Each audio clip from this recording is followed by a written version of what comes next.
Chemistry of water. Unit 1. The basics.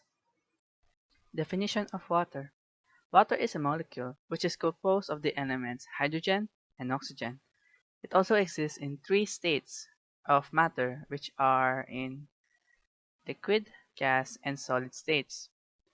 It is primarily known to be one of the most abundant and important of the known compounds. It is believed that life originated in the Earth's oceans, where organisms use aqueous solutions for their own biological needs. It also exists outside of our own planet, most likely in its solid state due to freezing temperature of space. Properties of water. Water is the most abundant compound on Earth's surface. In the nature, water exists in the liquid, solid, and gaseous state. It is in dynamic equilibrium between the liquid and gas stage at 0 degrees Celsius and 1 atom of pressure. At room temperature, approximately 25 degrees Celsius, it is a tasteless, odorless, and colorless liquid.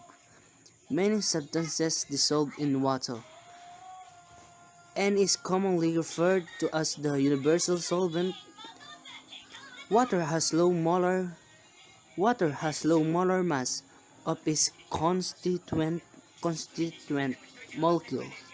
Physical properties. Water has several important physical properties, although these properties are familiar because of the omnipresence of water.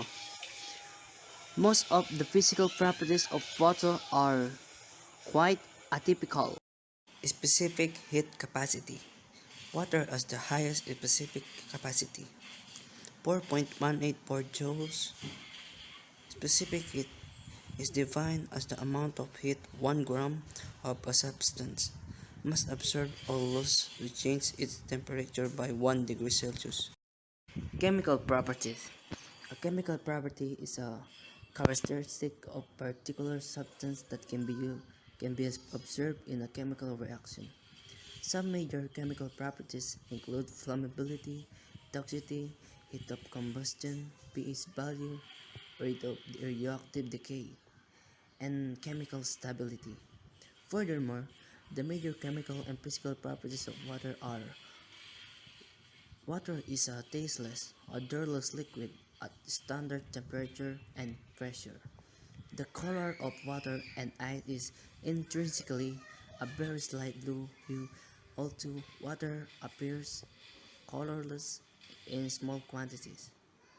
Ice also appears colorless, and water vapor is essentially invisible as a gas. Water cycle.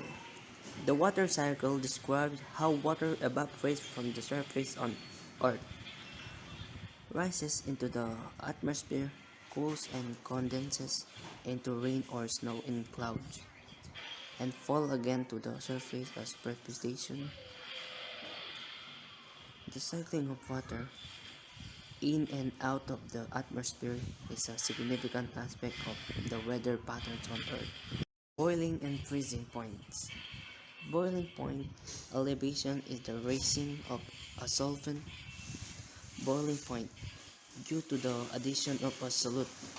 Similarly, freezing point depression is the lowering of a solvent freezing point due to the addition of a solute. In fact, as the boiling point of a solvent increases, its freezing point decreases. Surface tension. The high surface tension of water means water has a low vapor pressure. It seems to defy the laws of physics. But a paper clip made of steel can indeed float on the water surface. The high surface tension helps the paper clip with much higher density float on the water. The reason why water has a high surface tension because hydrogen bonds among water molecules resist stretching or breaking the surface. Water molecules are more strongly cohesive to each other than they are to air. Heat of evaporation and vapor pressure. Heat of evaporation Enthalpy of evaporation refers to the quantity of enthalpy of a given substance which is added to a liquid substance, wherein it will transfer a given amount of a substance into its gaseous state.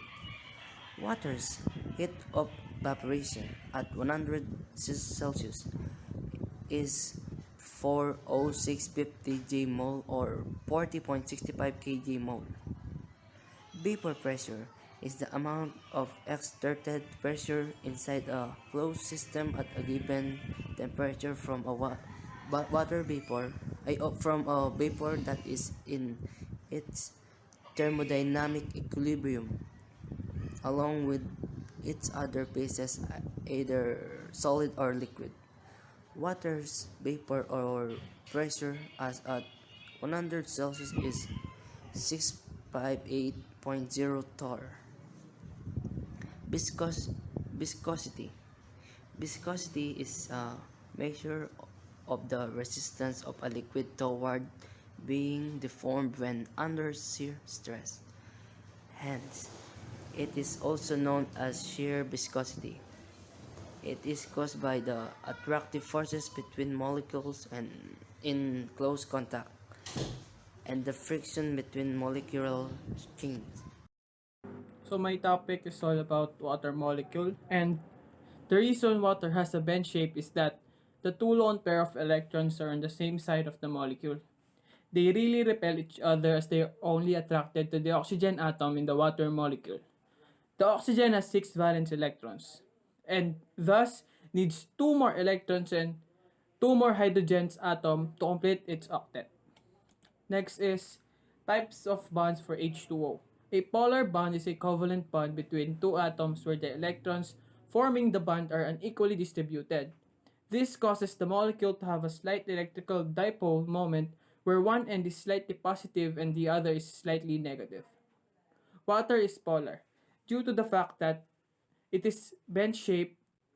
The shape means most of the negative charge from the oxygen on the side of the molecule and the positive charge of the hydrogen atoms is on the other side of the molecule where hydrogen H and oxygen O bond together to make H2O. Covalent bonds of water. A covalent bond is a chemical bond between two nonmetal atoms. And here are the key points.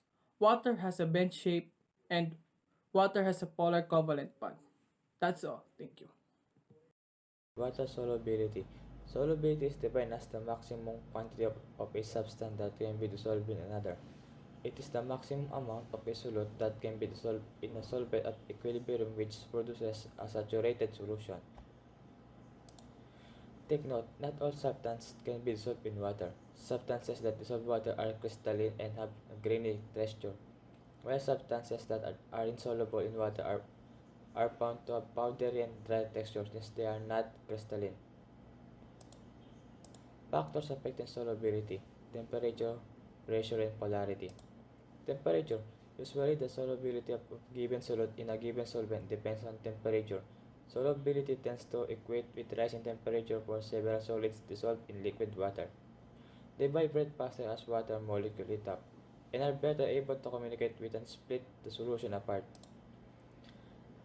Temperature. Solid increases solubility as temperature increases. Gases decreases solubility as temperature increases. Pressure. Liquid and solid exhibit practically no change of solubility with changes in pressure.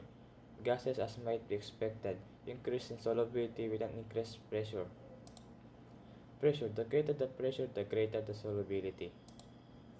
Polarity. Polar species are soluble in water while non-polar species are soluble in oils and fats. Covalent. Solubility uses the like dissolve like rule. This means that substances with the same type of polarity will be soluble in one another. Moreover, the compounds with different polarities will be insoluble in one another. So my topic is all about water as ice. So we all know that ice is the solid state of water. So what is the physical properties of ice? So ice can assume a large number of different crystalline structures. It possesses a regular crystalline structure based on the molecule of water. So as we see when it is snowing, we can see any crystalline structure But if we use microscope, we will see the snow becomes like a crystal structure. But it depends on water, if how much it is. So we can see on the photo what the crystalline structure is like. Next is the density of ice. So density is defined in a qualitative manner as the measure of the relative heaviness of object with a constant volume. So why does ice float in water?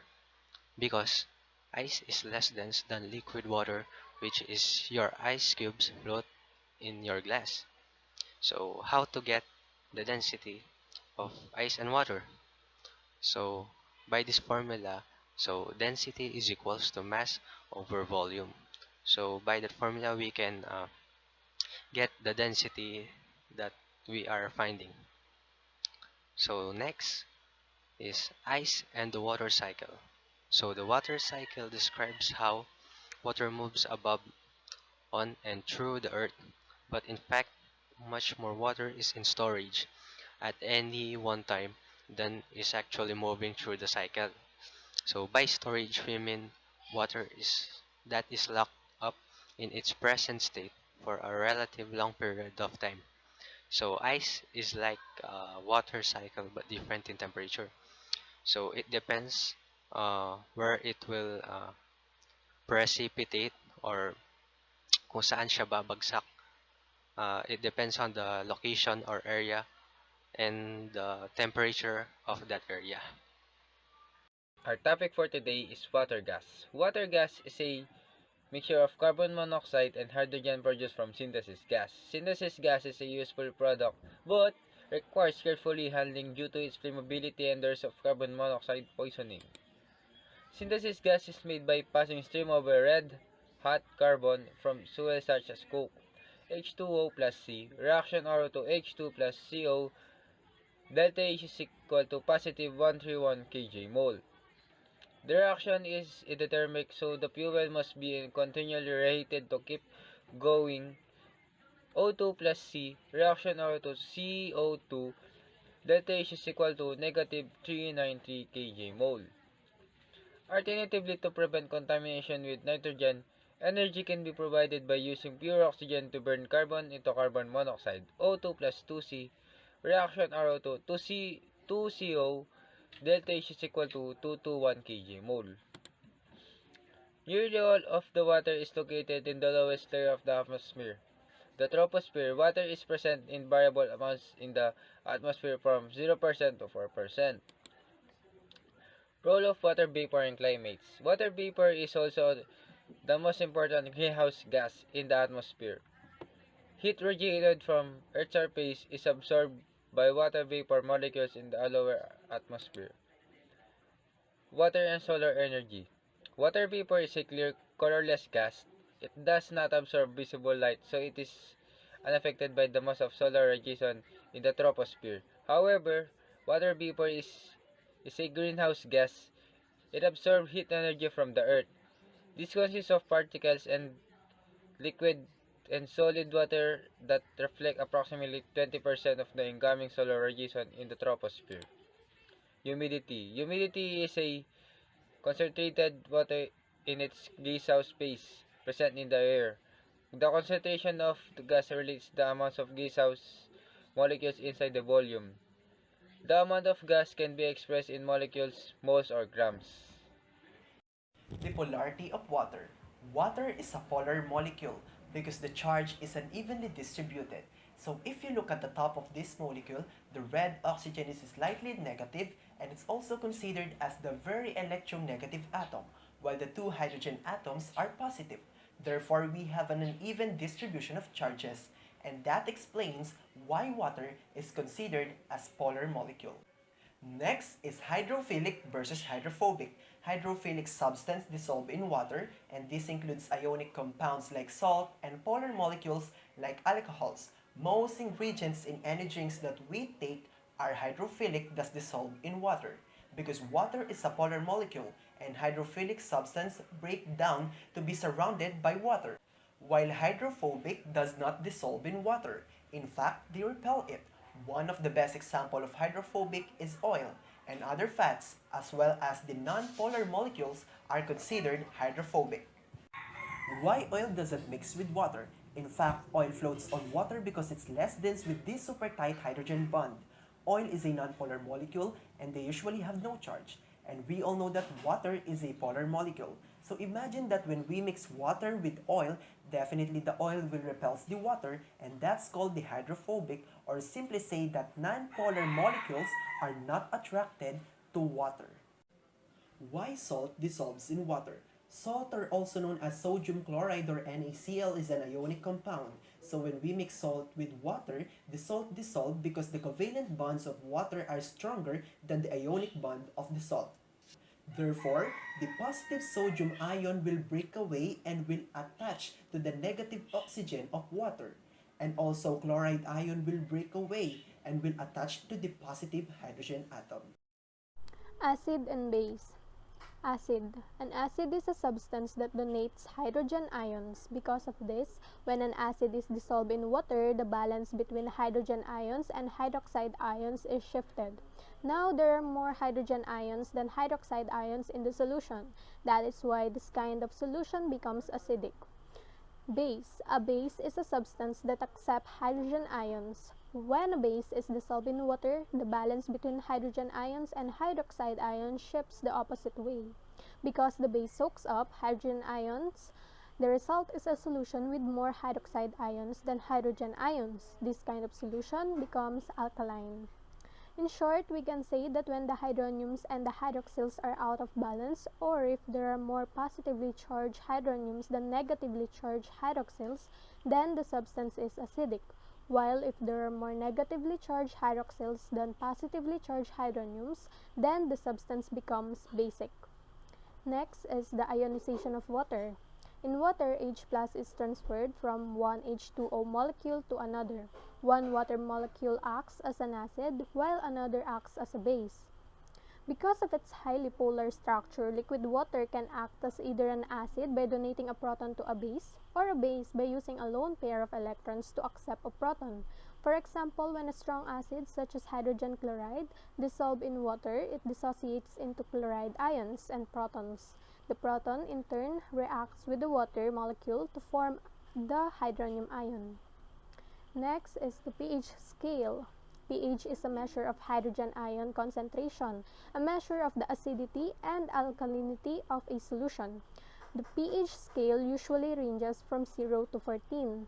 Aqueous solution at 25 degrees Celsius with a pH less than 7 are acidic, while those with a pH greater than 7 are basic or alkaline. The pH equation.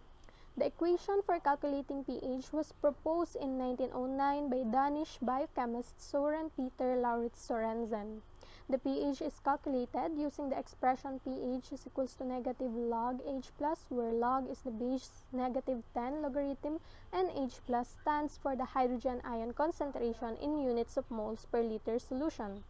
The brackets refers to molarity, and molarity is given in units of moles per liter of solution.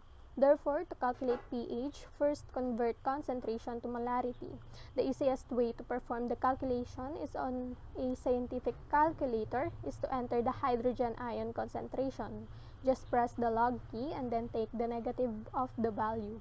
While negative pH is possible, your answer will almost always be a positive number. Okay, for example, calculate the pH of a 0.200 m hydrogen chloride solution. So we will just use the given formula in the previous slide and just input our given, which is 0.200, and we will get an answer of 0.70, and it indicates a very acidic solution. Unit 2. Expanding the basics. Water is considered to be the universal solvent because it is a polar molecule that have both positive and negative sides. It can easily form bonds with most biological molecules since most biological molecules are polar as well. And when talking about water, I think it is important to know that water is the most abundant molecule on the surface of our planet. And the water in our bodies make up to 65% of our total body weight. And in some organisms, that percentage can reach up to 90%. In terms of cellular structure, Water plays an important role in regulating the shape and structure of a cell by creating pressure inside the cell. Water is also important in the formation of the cell membrane since the reaction between water and phospholipids is what forms the cell membrane. In the metabolic process, water is also present, for example in photosynthesis, which is an anabolic reaction, and another example, the cellular respiration, which is a catabolic reaction. In photosynthesis, it is an anabolic reaction, which means that the reaction uses water to form large molecules, and as we can see in the chemical equation, water is a reactant and its reaction with carbon dioxide and energy from the sun produce glucose and oxygen. Cellular respiration, on the other hand, is a catabolic reaction, which is the breaking down of large molecules into smaller units, and this time water is a byproduct of glucose and oxygen reacting with each other to produce energy. Water and its molecular structure. The Lewis dot structure for water shows the covalent bonds between hydrogen and oxygen. The lines represent the covalent bonds between two electrons of oxygen and two hydrogen atoms. The dots that surround oxygen are its valence electrons. Water is a polar molecule.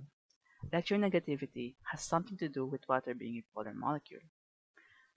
To define electronegativity, it is a property of an atom that shows its tendency to attract electrons once a bond forms.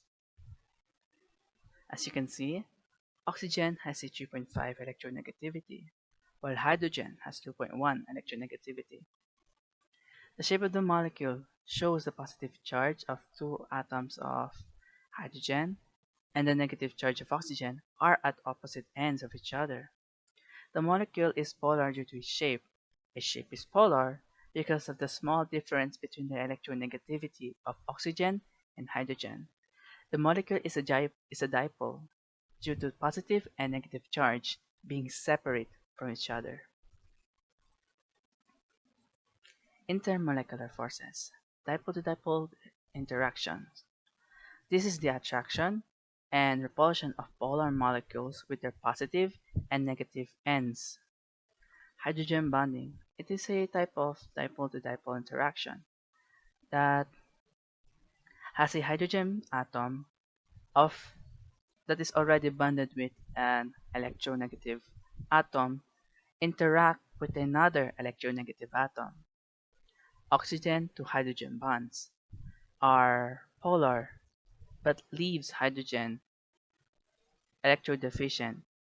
That means that it has only the minority of the shared electrons in a covalent bond.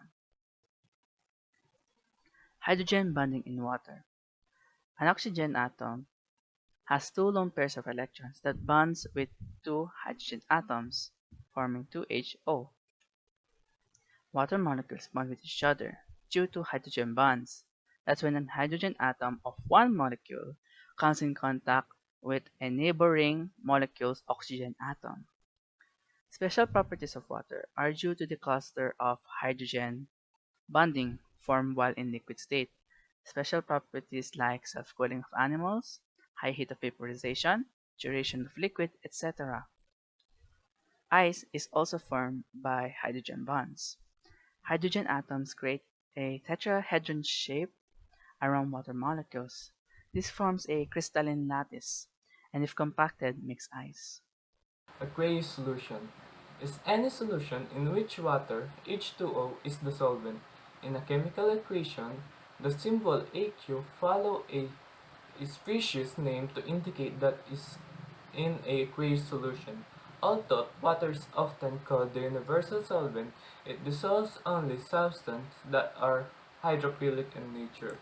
Example for aqueous solution: dissolving salt in water that has the chemical solution or reaction of sodium chloride yields to sodium positively charged plus chlorine negatively ion charged.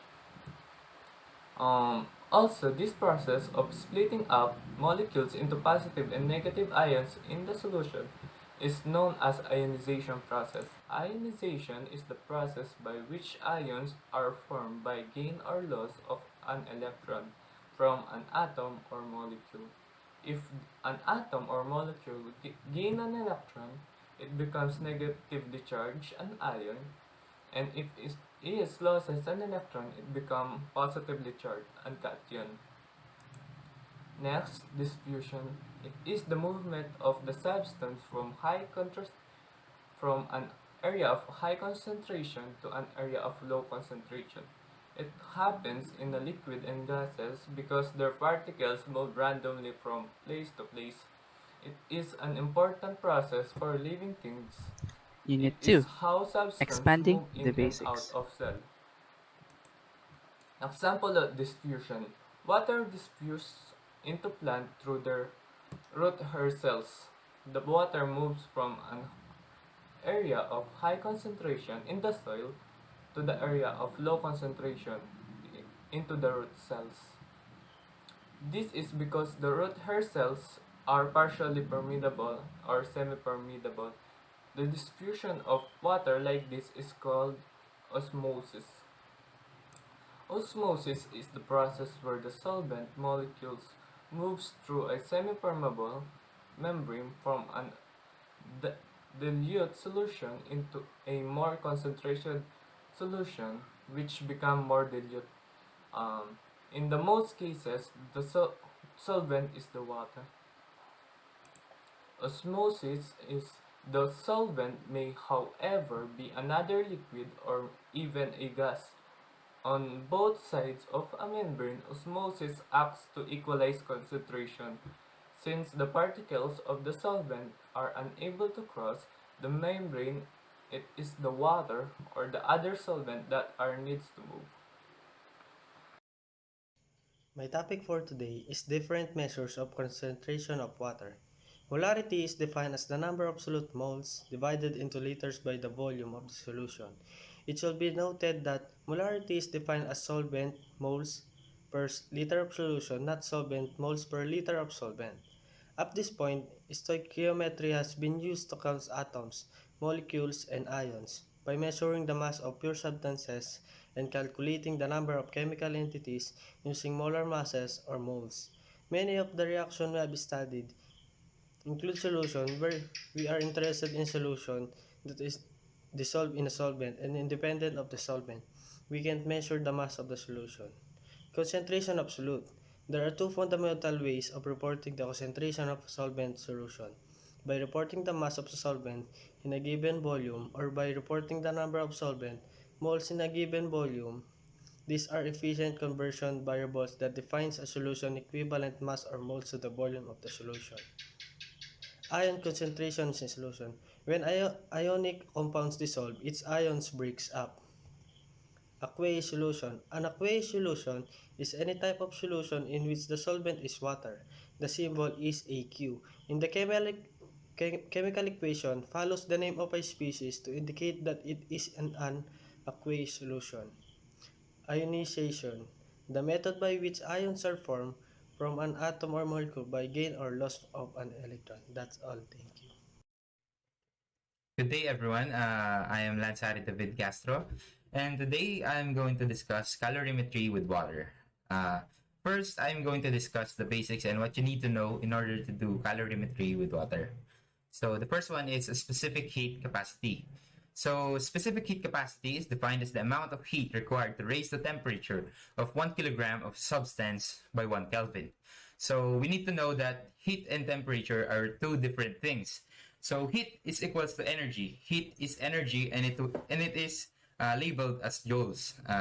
Temperature, however, is the measurement of how hot or cold substance is. So it is either labeled as Celsius or Kelvin. So basically, the two are related, but they are not the same. And the next one is the specific heat capacity of water. It is 4.184 joules. So let's see that this is the specific heat capacity of water compared to other materials. So we can see that other materials such as potassium, sulfur, calcium, iron, nickels, and other materials such as those in the table, we can see that they have a different specific heat capacity than water. So again, the specific heat capacity of water is 4.184 joules. The next one is finding the delta H for a reaction. So this is the formula we need to know to be able to solve for delta H. So it is M times S times delta T. So M is equals to mass of reactants, S is equals to heat of product, and delta T is the change in temperature or temperature change. So as we can see here, we have an example. So 36 grams times 4.2 joules per kilogram Celsius times negative 90 Kelvin. So if we solve that, we will get negative 13,608 joules. So to be able to get joules, we need to cancel out the SI units by converting the grams to kilograms and the Kelvin to Celsius. So yeah, so we can get joules. So the last one is exothermic and endothermic reaction. In an exothermic reaction, energy is released into the surrounding as heat. As a result, the temperature of the surrounding increases. So an example of this is when you light a candle or something like combustion like that, when you release the heat from an object. So the other one is the endothermic reaction. Endothermic reaction, energy is absorbed from the surroundings. As a result, the temperature of the surroundings drops. So we can see this in melting of ice. The ice absorbs the heat, therefore the ice melts and the surroundings temperature drops. So that is all. Thank you very much for listening.